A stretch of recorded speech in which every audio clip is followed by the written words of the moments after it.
I'm starting from the beginning. I filmed this in like different parts. I don't think I can do that. I think I just gotta freeball it. And I'm sorry if it doesn't make sense. Guess what? I don't think the first episode made sense either. Today I want to talk about The Accident by Dexter Masters, which is heavily inspired by the Demon Core accident, specifically the second Demon Core accident that happened to Lewis Slotin. It mentions the first Demon Core accident that happened to Harry Doglian, but it doesn't really go into detail. It more so focuses on Slotin. The book itself isn't directly about Slotin. The character who this happens to is still named Lewis. Or Louis. I don't know, honestly. I've heard both ways, by the way, Lewis and Louis. I watched Kyle Hill's video. I rewatched that this morning. I think it's Lewis. Sorry if it's not. I digress.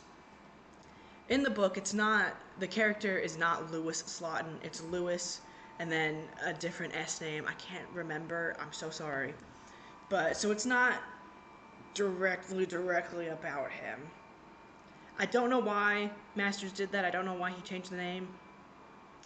I thought maybe so he wouldn't get sued by his family or anything like that, but he did dedicate it to Lewis Slotin and to everybody else who has suffered radiation poisoning, like the people in Hiroshima and Nagasaki. We'll get to that. So I don't have full answers for that, and I do apologize. But the reason I enjoyed Masters' novel so much is because it asks the same question that I have been asking, which is, can you have humanity for somebody like Lewis Slotin and Harry Doglian? For the sake of this video, I'm mostly going to be talking about Lewis Slotin.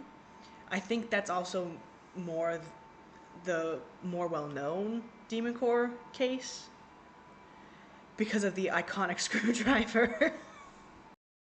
That was fucked up, I'm sorry. There's gonna be several more times where I laugh at that. I will be mentioning Harry Doglian in passing, in the same way that the novel does, but I will be focusing more on Slotin because I think that's sort of where the question really starts to come in. I should also say, I am not versed in math and science. I am a die-hard English gal, and I am a decently passionate history gal. I hate math, and I do not excel in science. So I don't understand the science behind the Demon Core, or nuclear energy, or supercriticality. So don't ask. I'm assuming if you clicked on this video, you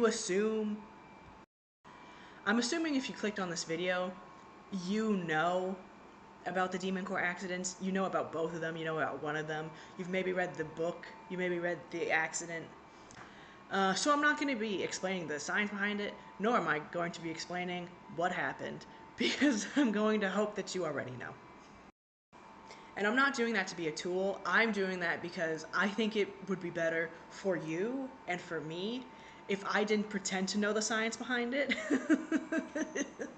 If I was honest and said, I don't understand it, instead of me fighting for my life, trying to explain how it all works. So the main question I want to think about today is, can you empathize with these men? Can you empathize with Harry Doglian? Can you empathize with Lewis Slotin? Can you empathize with these people who helped create the atomic bomb, a weapon of mass destruction that killed hundreds of thousands of people? The first thing I want to look at is the accident itself. I know I just said I wasn't going to explain how it happened, and I'm not really. But of course, Louis Slotin used the infamous screwdriver to aid in his experiment. He willingly did this, willingly broke protocol, willingly disregarded procedure because it was easier for him. He could have used the spacers. He should have used the spacers to help in his experiment, but he didn't. Instead, he used a screwdriver. The screwdriver fell, or he screwdriver fell. The top part of the casing then fell, and that is what causes criticality. Don't ask me. The first way I want to talk about this is talking, of course, about the accident itself. I know I just said I wasn't going to explain it, and I'm not going to still. But it's important to know about the screwdriver bit. So when Louis Slotin was conducting his experiment, he used the screwdriver to move around the top part of the container.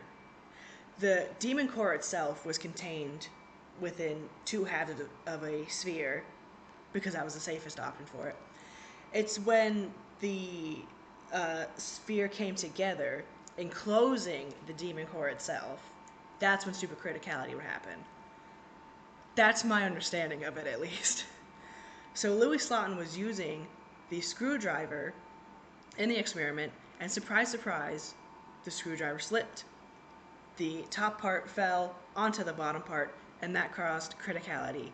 Slotin then batted the top part away, which stopped the supercriticality. Now, of course, the screwdriver was not protocol.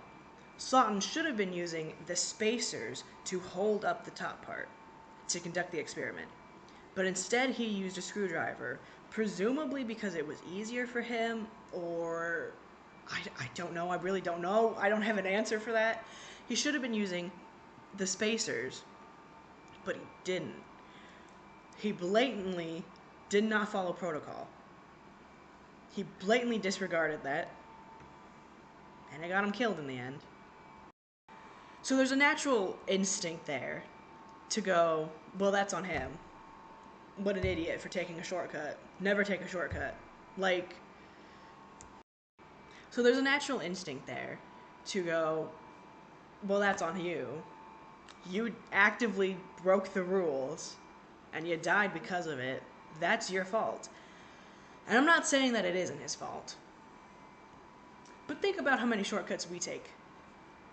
Maybe none as fatal as the shortcut Slotin took.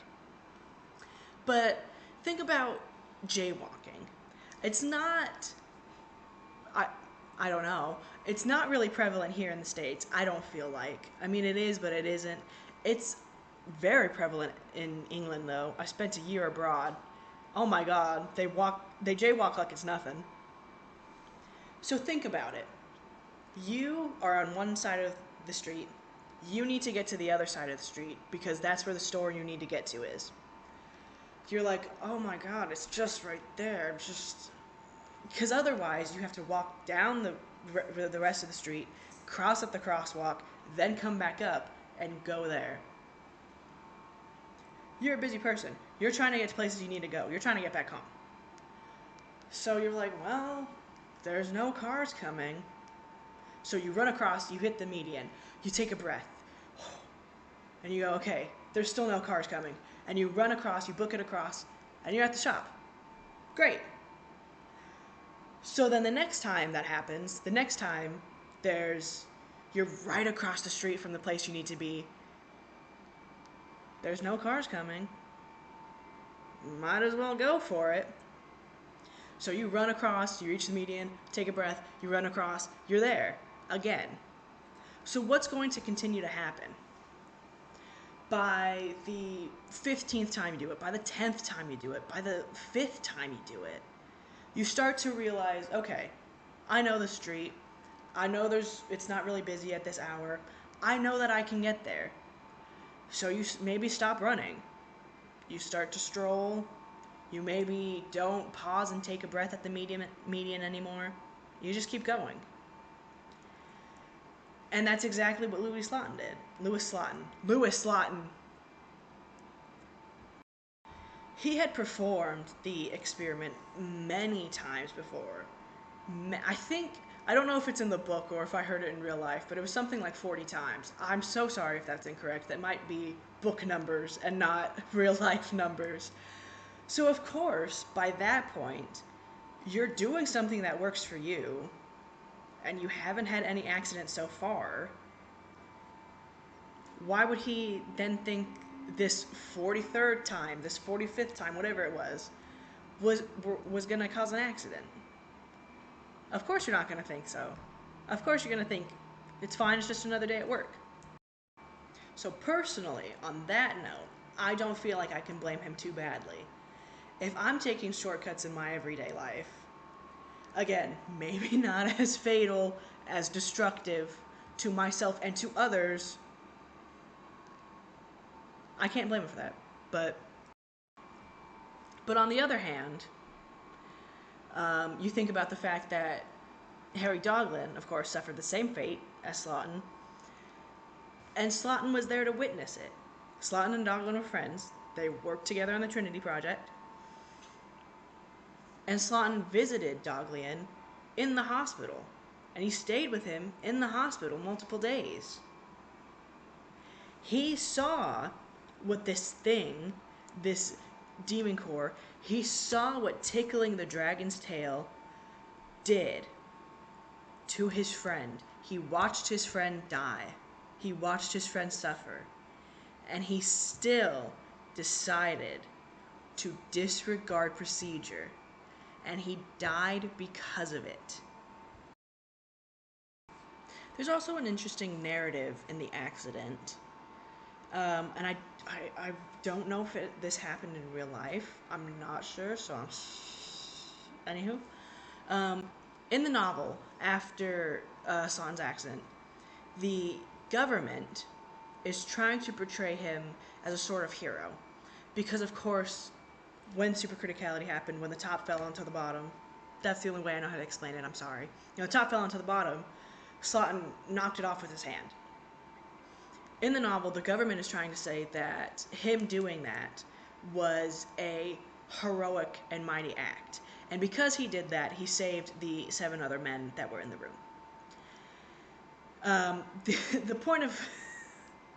Sorry, I'm giggling because other characters in the novel are like, maybe, sure, I guess it could have been heroic, but it's also most likely it was a reflex. And that's personally where I stand. I don't think he did it because he was like, oh shit, we're all gonna get irradiated if I don't smack it off. Oh, don't say that, Atticus. There's also an interesting notion in the novel that I'm not quite sure if it happened in real life. I probably should have looked into that. So it'd be interesting to see, actually. In the novel, after Slotin's accident, of course, after Lewis's accident, he's not Louis Slotin in the novel, the government is trying to portray him as a hero because, again, like I said, when the top hit the bottom, I don't know how to explain it any other way. When the screwdriver slipped and it went supercritical, prompt critical, supercritical, Slotin knocked the top off, and that stopped the supercriticality incident. So the government in the book is trying to say he's a hero for that. He was a hero for that because it saved the 7 other men in the room, and let's praise him. While everybody else in the novel is kind of, they're not dismissing that idea because they don't know, but they're more of the agreement that it was a reflex. And I have to say, I am too. I don't think Slotin thought to himself, oh, I have to save all these men, so I'm gonna whack it off. And then, don't say whack it off. Sorry. So I don't think the real life Louis Slotin was like, I have to save these 7 men, and he just with the top part. I do think it was a reflex in the same way that if you see something, falling off a counter, you're gonna reach for it. you're gonna go for it. You're not gonna do it because you want to be. But I think the the trying to portray Slotin as a hero in the novel um, sparks a lot of contention because no, he wasn't. Because it goes back to the fact that there were 7 men in the room with him. But I think the point that Masters is trying to make in the novel by having the government give Lewis this hero status, I think he's creating a point of contention. He's creating conflict within people. Because of course you want to see this man as a hero. He's dying so tragically. Of course you want to see him as a hero. Of course you want to see him as a good guy. But on the other hand, it was probably just reflexes and nothing more. So why should we view him as a hero? And that's exactly how one of the characters thinks in the novel. Okay, I had to go get my book because I had to explain this. There's a moment in the novel where it's the character's Dr. Pedersen, I believe that's how it's pronounced, who is Lewis's doctor in this, who's taking care of him, and a man named Beale. I can't quite remember who he's supposed to be. Another scientist of some sort. They're talking. They're in a restaurant. They're talking. And Pedersen is explaining what happened to Lewis. He's explaining all the things that encompass it. Pedersen is explaining to Beale what happened to Lewis, what's going to happen to Lewis, how he's likely not going to make it, and everything in between. And Beale seems very nonchalant. Beale is acting like he doesn't care. And Pedersen is taken aback by this, and he doesn't like that. He thinks it's rude, he thinks it's disrespectful. So he says, what's the matter with you? What's wrong with you? Why do you not care? Pedersen is asking him, trying to get out of him, how do you feel about this situation? What are you feeling? To which Beale responds, yes, in answer to your other questions. Did you know I'm old enough to be Lewis's father? And yet, I cannot honestly, not really honestly, say I feel worse about him than I did about all those people killed by the bombs he helped build. Which would you rather avoid seeing? A man killed by a truck, or a parade of people marching? What a terrible thing a parade is. It makes you think of all people, everywhere, all at once, and whether this fills you with compassion or loathing, it's too much. Too much for either feeling to be endured. How lonely, yes, let me tell you, how lonely, and even a sad, ridiculous thing a person is. One person in this parade, any marching parade. Not so the man killed by the truck, lying there, or the sad young man lying 30 miles out from here, Lewis. It is sad, oh Jesus, it is sad, but it's endurable. When it can't be endured, don't you understand, is when you think of him as one among others. So many tens of thousands at Hiroshima, so many tens of thousands at Nagasaki, whatever, and worse, much worse, among the millions who never found what they were looking for, who got just to the point, and then something happened. Perhaps an accident, or fear, maybe some kind of refusal, or do you know? Do you know what makes a trained hand slip? What makes the mind fail to guide the hand for a moment? What acts on the mind? That to me was the sort of culminating moment in the book, because Masters is asking, can you feel sympathy for them? He's not directly asking that. That for me was such a major moment in the book, because that's the question I had been asking myself from the time of learning this, from the time of reading this, and that I still ask myself, and that there is no proper answer to. Can you feel sympathy for Lewis Slotin, knowing that he helped create the atomic bomb?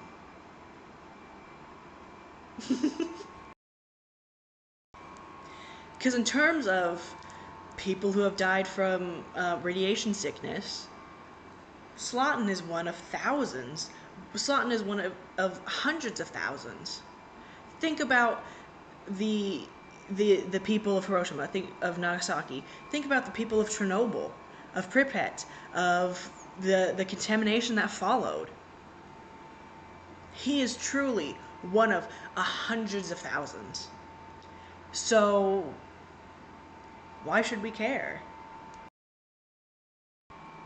It begs the question, what do you do with people like Louis Slotin, like Harry Daghlian, like Oppenheimer? What do you do with these Prometheuses? So it begs the question, what do you do with people like Louis Slotin? What do you do with people like Harry Daghlian, with Oppenheimer? What do you do with Prometheus? What do you do with men who play God? And like I mentioned 30 seconds before, there is no proper answer to this. There's no proper way to feel about this. You're allowed to feel sad for them. You are allowed to not feel sad for them. You are allowed to dismiss them. You're allowed to grieve them. And I don't think it has to be black and white either. I don't think you have to feel bad for them or you can't feel bad for them at all. There can be a mix, because on one hand, it is a terrible way to go, radiation sickness. It's awful, it's horrendous, it's brutal. So, of course, I feel bad for them on that hand. But again, what about the people of Hiroshima, of Nagasaki? They went in just an excruciating and terrible way. The lucky ones were the ones who were killed instantly. So what do you do? What do you do with these people?